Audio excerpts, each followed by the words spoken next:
Hi, everyone, and welcome to another episode of Version 1, a podcast where interesting people come to talk about their creative process, imposter syndrome, inspiration, failures along the way, and much more. I'm your host, Waverly, and you can follow the show on Instagram at Version 1 Podcast and subscribe to our Substack, version1podcast.substack.com. You can also find me on buymeacoffee.com/Waverly Colville if you want to support the show. You can listen to this episode wherever you get your podcasts or head over to YouTube to watch the video version. Remember to leave us a nice review and rate us 5 stars. All right, let's get into the episode. All right, everybody, I am here with my guest this week, Chavalia Mwamba, the founder of Pink MahogHany. Chavalia, welcome to the show. Thank you so much. Thank you so much. Of course, can we start with having you introduce yourself and what Pink MahogHany is? Absolutely. My name is Chevalier, and I'm the founder and the perfumer for Pink MahogHany. It's a 21-year niche indie fragrance brand. And I think what sets Pink MahogHany apart is that we pride ourselves on experiences as opposed to jumping on trends and the hype bandwagon, if you will. Yeah, absolutely. I'm so excited to dive in with you about how fragrance affects our experiences and kind of how you approach and tackle that from a creative standpoint. So I'm so excited that you're here. Going back to when you were a child, what did you want to be when you grew up? Was being a perfumer even on your radar? It was not. I've always loved fragrance. I've always been intrigued by fragrance, but I had this, I guess, preconceived notion that fragrance was made in a laboratory by chemists and scientists, and that was it. I didn't look at it as a potential career path or profession, and I actually wanted to be an attorney, believe it or not. Did you end up pursuing law? I did not, but I believe that I've taken aspects of how attorneys operate because I love to ask questions. I am always looking for the whys in any particular situation. And even in perfumery, I found myself asking a lot of questions and wanting to dive in and get to the root of whether it be issues or different challenges that may arise in creating a fragrance, or just asking questions overall about how they're composed.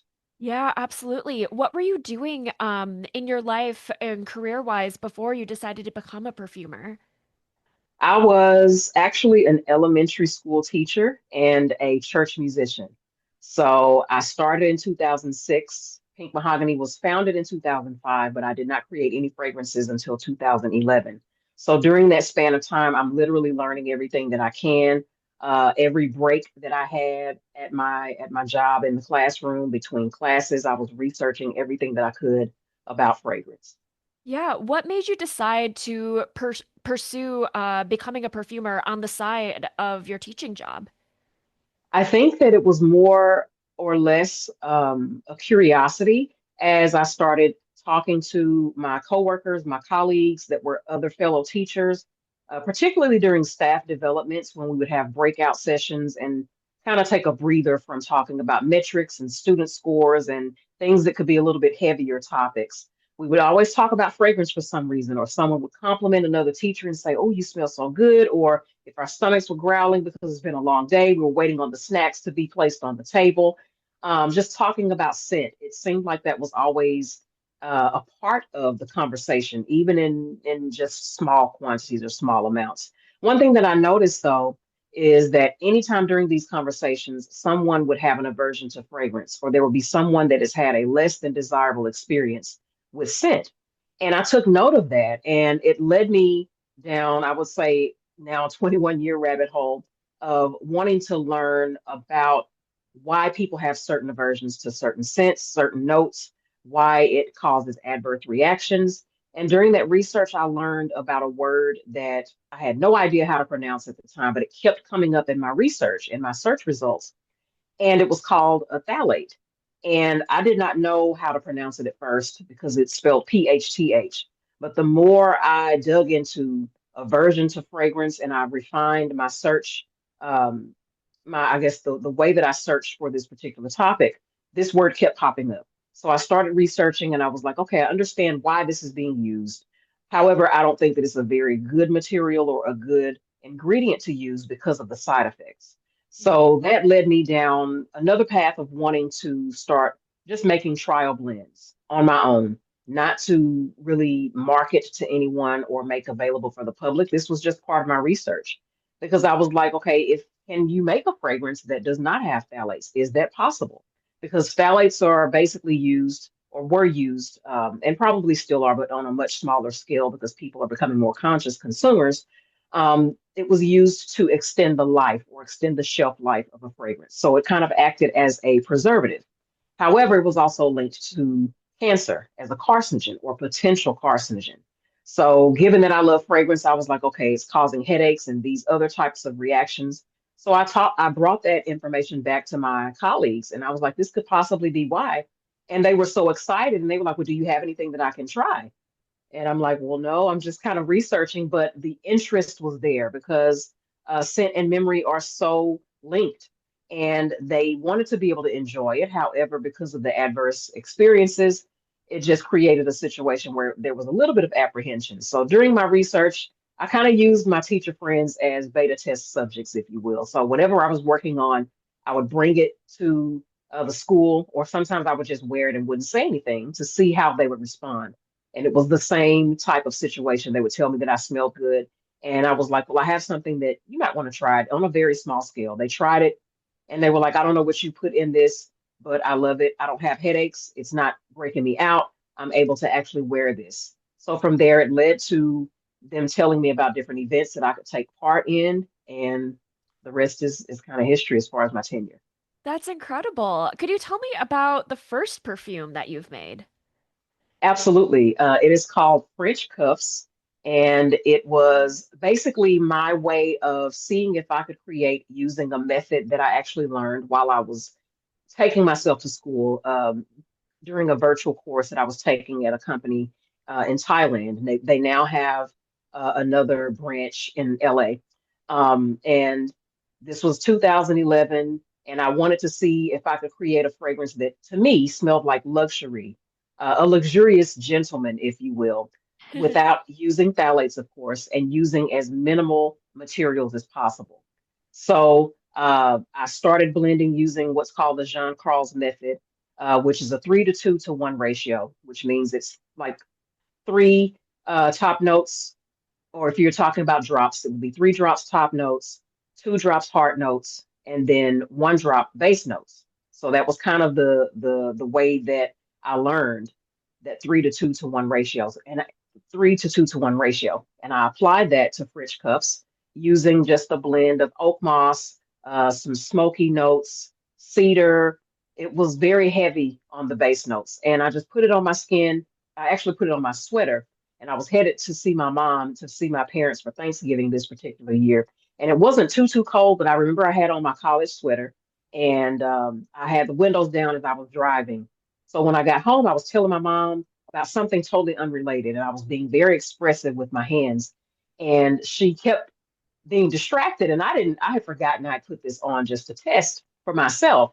And she kept following my hands as I was talking. And finally she said, "What are you wearing?" And I told her it's just a blend that I'm working on. And she said, I don't know, it smells like a regal man in France or something. Mind you, I did not tell her the name because at the time I didn't have the name, but I knew what I wanted it to smell like. You know, perfumers work on what we call briefs, which means that this is the synopsis, what you want the fragrance to evoke in the wearer, how you want them to feel. You know, it's a whole comprehensive um, collection of feelings, of thoughts, and how you want the fragrance to perform. So when she said that, I was floored because that's exactly what my brief was. I hadn't even had a chance to document everything. So when she said that, the name French cuffs came to me because I envisioned a man who had French cuffs on. You know, he's sitting down in a coffee shop. He may or may not smoke a cigar, but there is definitely some type of smoke that's around. Not cigarette per se, but just the light ambiance of as if someone has been smoking a cigar. So there's this smokiness there. They're in the air. Um, and that was my thought process behind French cuffs. And it is the staple. It's one of those fragrances where I do believe that it is for a certain type of individual based on the sales that have been made from that particular scent. But it is my baby. It's the first launch from the collection and is very near and dear to my heart. I love that. It was so meant to be. Your mom was like spot on. That's incredible. Yes. Yes. And she's a harsh critic. So for her to have said that, I took her words like gold. that day. That's incredible. When did you decide to leave teaching and pursue being a perfumer full time? It was around 2013. I knew that I wanted to stay in education, but being confined, as I looked at it, because I'm a creative, being confined for 8 hours and not having the time that I wanted to have to devote, it turned into late nights and early mornings, and I was basically spinning my wheels, not getting enough rest. And I believe in divine alignment, and I think that things just started to transpire that led up to me saying, you know what? I think that I can sustain. I may have to scale back in some areas. I don't mind that, but I love how I feel when I'm working on fragrance, and I would love to devote this full time. And I took a risk going from a salary position to now relying heavily on sales and word of mouth was scary. But I always had being able to be a musician to fall back on. So I still continue to play for churches. I still play for churches today as a musician. And I have other musical opportunities that I'm able to take advantage of. So that's always been my fallback when sales are slow or when things kind of wax and wane. But I knew that it was time when I was more devoted. I found myself being more excited about perfumery than I was teaching. I love children, I love music, but I wanted to shift my focus. So things kind of transpired. My principal at the time knew what I was doing, and it was an interesting experience to transition, but it was also an amicable transition as well.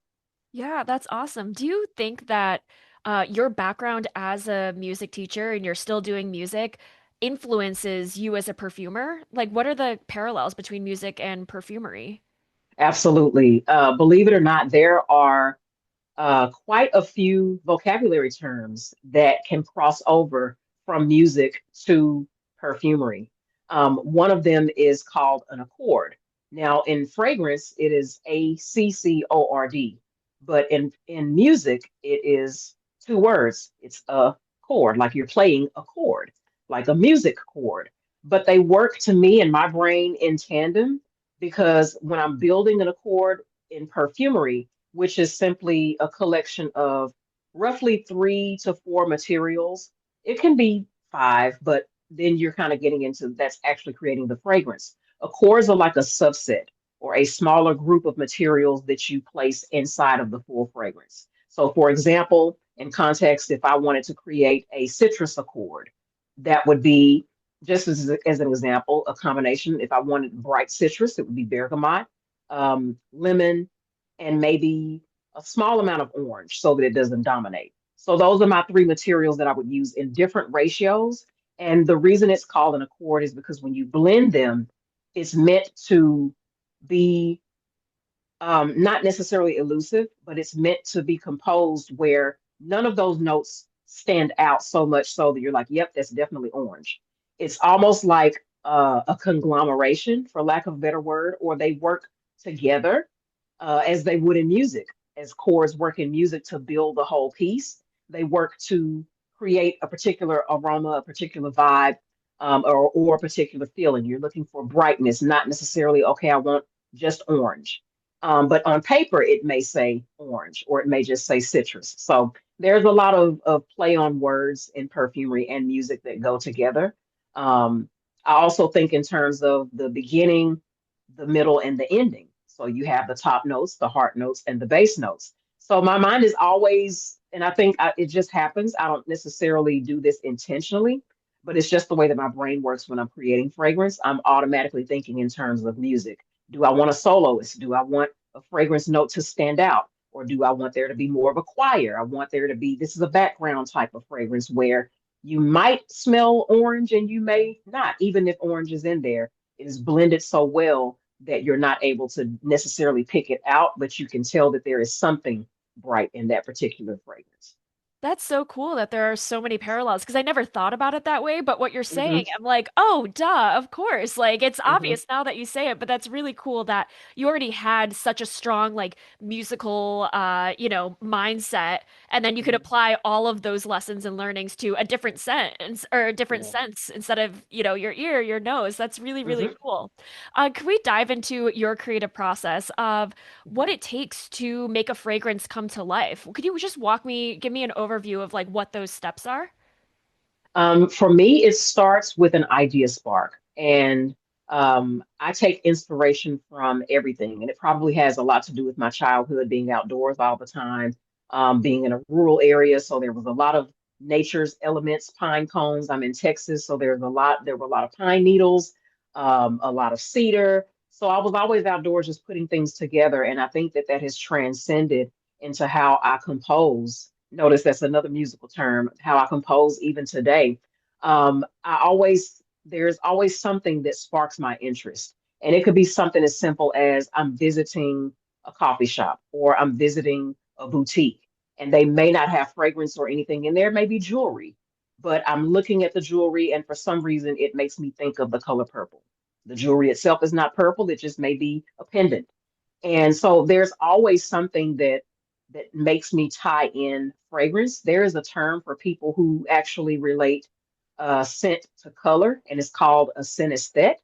I do not believe that I'm a synesthete. I just believe that I'm a creative that pulls from all mediums and all five senses, six if you're an intuitive, which I do consider myself to be. So I'm always inspired by something. There could be a life event that happens, whether it's positive or challenging. And I may have a fragrance idea from that. It makes me think of something that may be a little darker, a little more resinous, like vetiver, or which still has a brightness to it, but it is very earthy and grounding.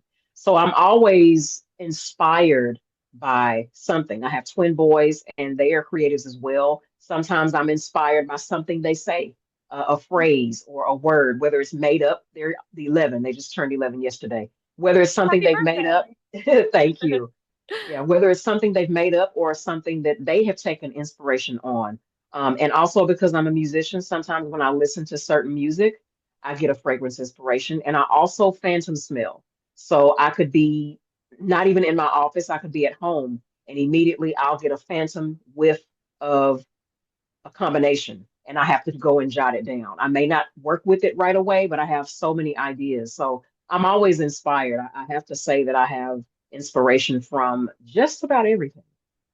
I love that. And then once you have your inspiration, how do you take those memories or experiences or, hmm snapshots in your head and translate them into a fragrance? hmm I have many different journals. I have a journal for every stage of creation. I have one journal, and I document things in my notes app in my phone as well. But I am old school. I like to have hard copies just in case the phone crashes, because we know technology can be hit or miss sometimes. I have a journal for when I first have the idea, so I'll write that down as much as I can remember or as much as I have at that particular time.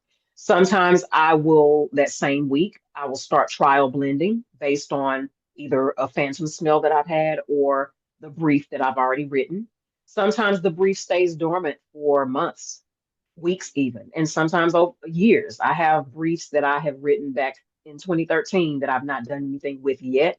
But I do work with private label clients, so they do come in handy when they say, "Hey, do you have something that you may be able to create that's along these lines?" I don't have to try to think on the fly. I can refer back to my 1,000+ materials or 1,000+ ideas and see if there's something that may work for my private label clients. So from there, I am literally blending, and that part of the process can get very tedious because it doesn't just come in one trial.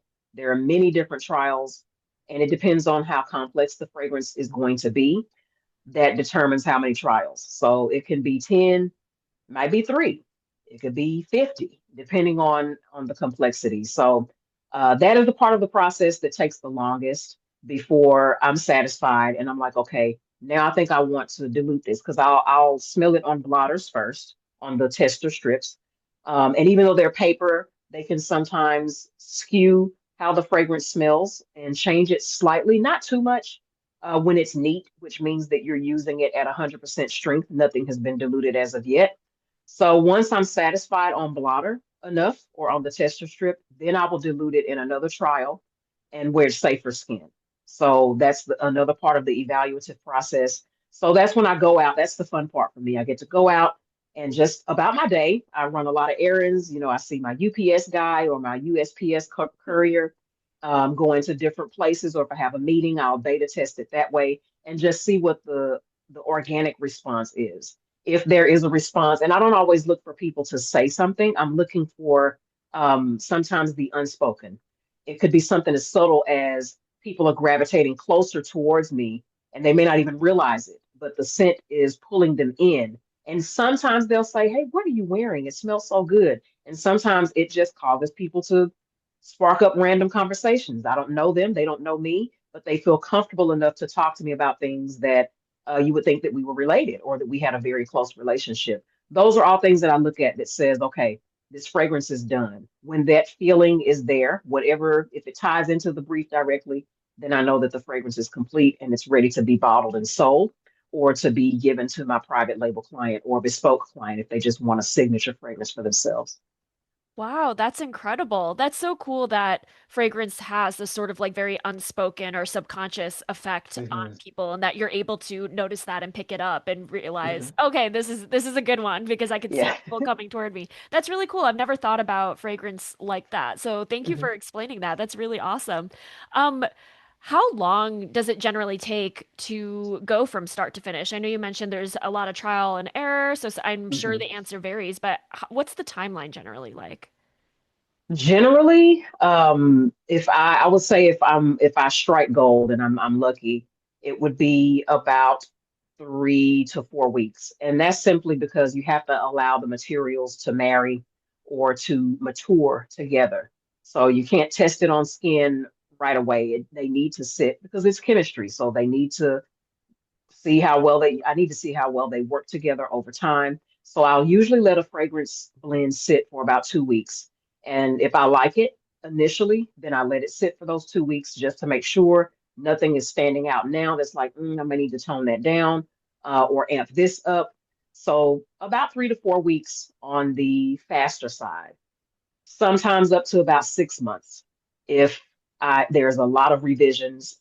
If the inspiration kind of wanes and then I'm like, I'm working on something else and I come back to it. So I would say the sweet spot is probably about 2 months.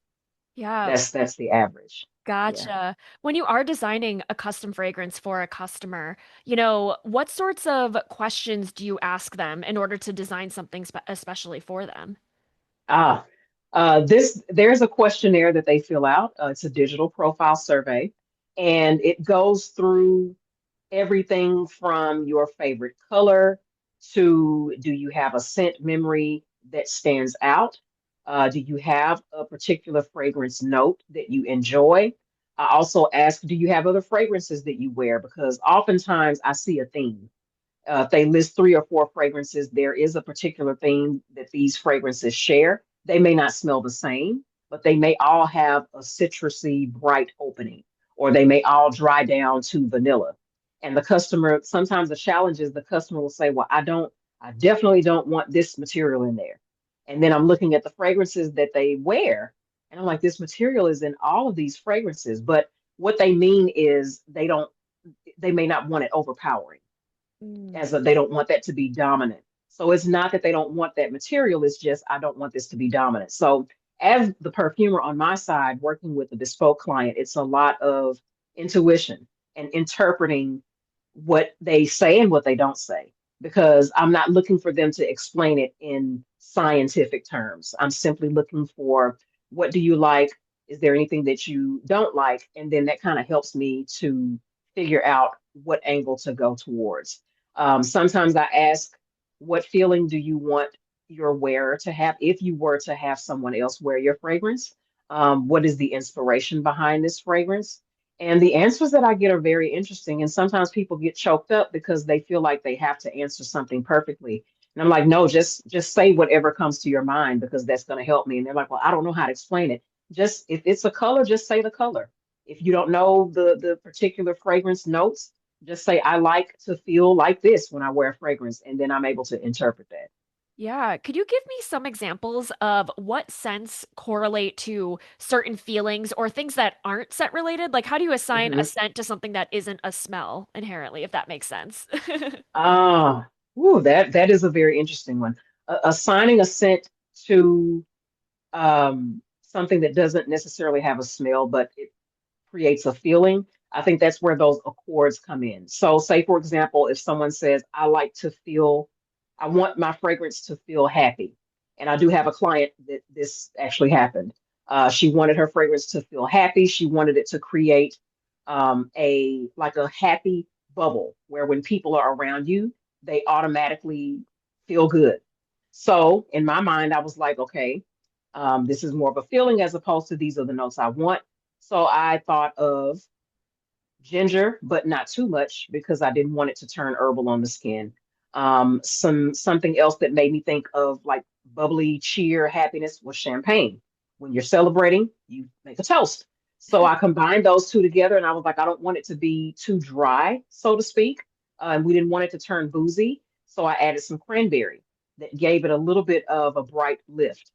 And when I presented the brief to her by way of the fragrance trial, she loved it. And her fragrance has gone to market now, available for the public. So that's one example that I can think of where I was literally translating the feelings to actual notes, and then the feeling and the notes matched up. Yeah, thank you for explaining that because I feel like it would be kind of like difficult in a sense of like, Hmm. because I feel like fragrance and sometimes emotions are so subjective, but that's cool that Yes. they use, it sounds like intuition, but also like linking like, okay, happy, champagne, like, Hmm. to kind of like create something that it sounds like it was the perfect match for that client. So that's awesome.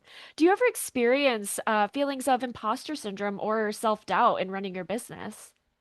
Absolutely. Absolutely. As someone who's been in business for so long, and then seeing now how trends and hype can sometimes take over and overshadow the brands who are built on, for lack of a better term, authenticity. You have a lot of fragrance houses that are what we call dupes of brands and of fragrances that are already in existence.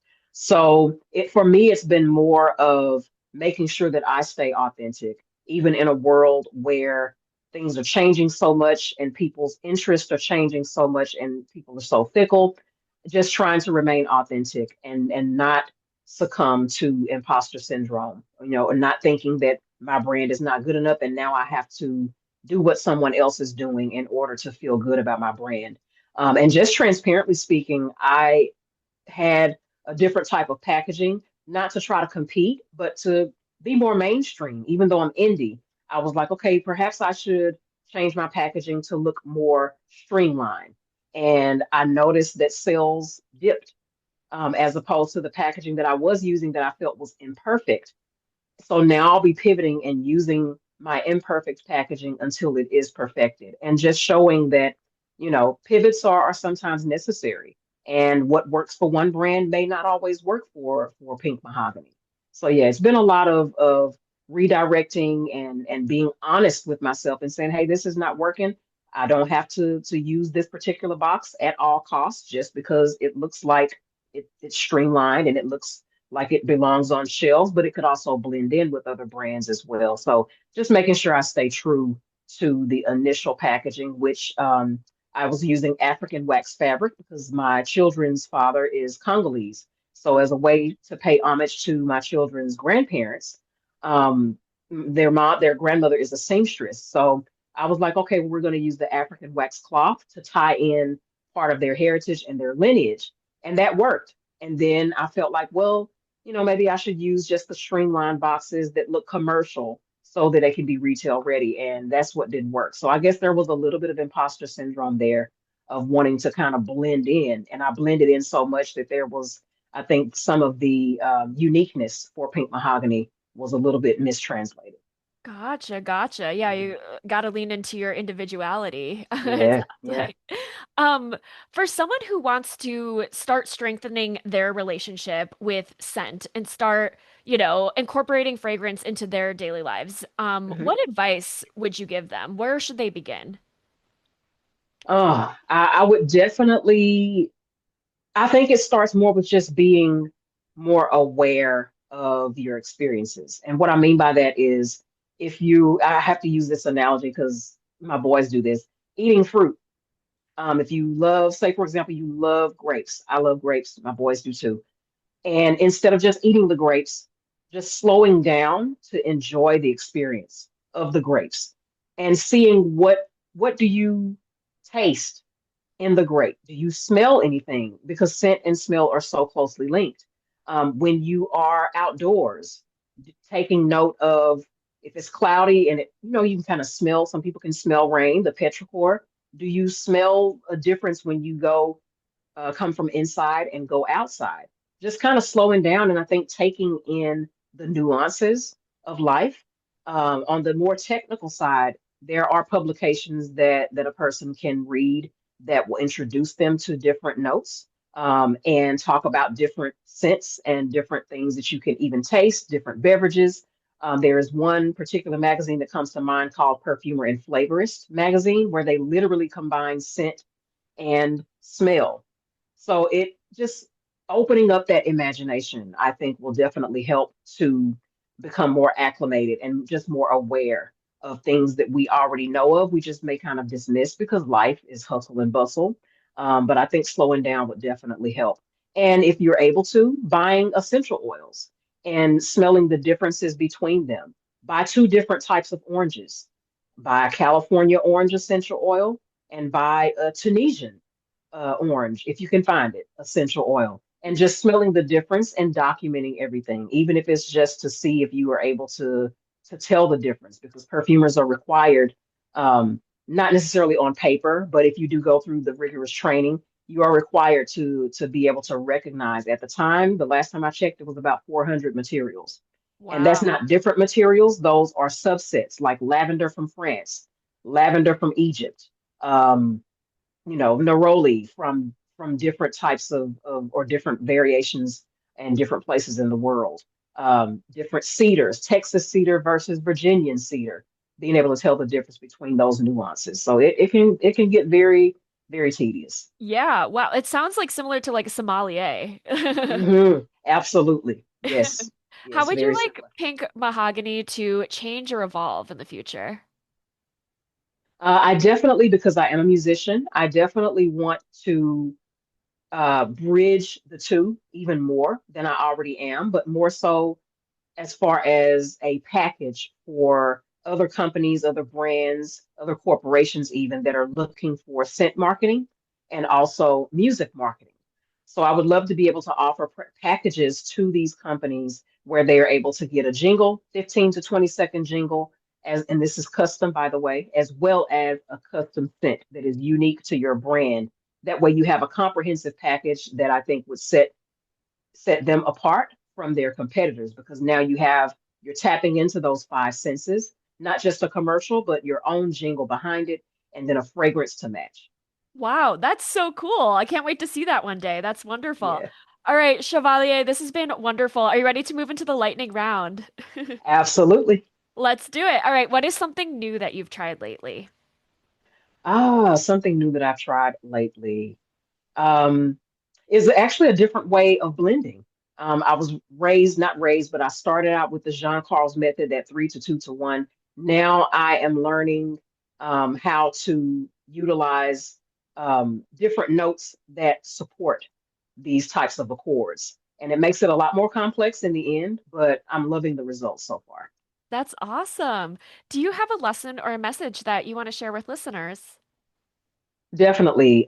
Whatever your passion is, even if you have to use your own funds to fund it and you have to keep working a 9 to 5, keep working that 9 to 5, keep working your day job to support where you can be in a position where you're able to have an investor if you want one, secure a mentor if you desire, and to be able to set yourself up for financial success.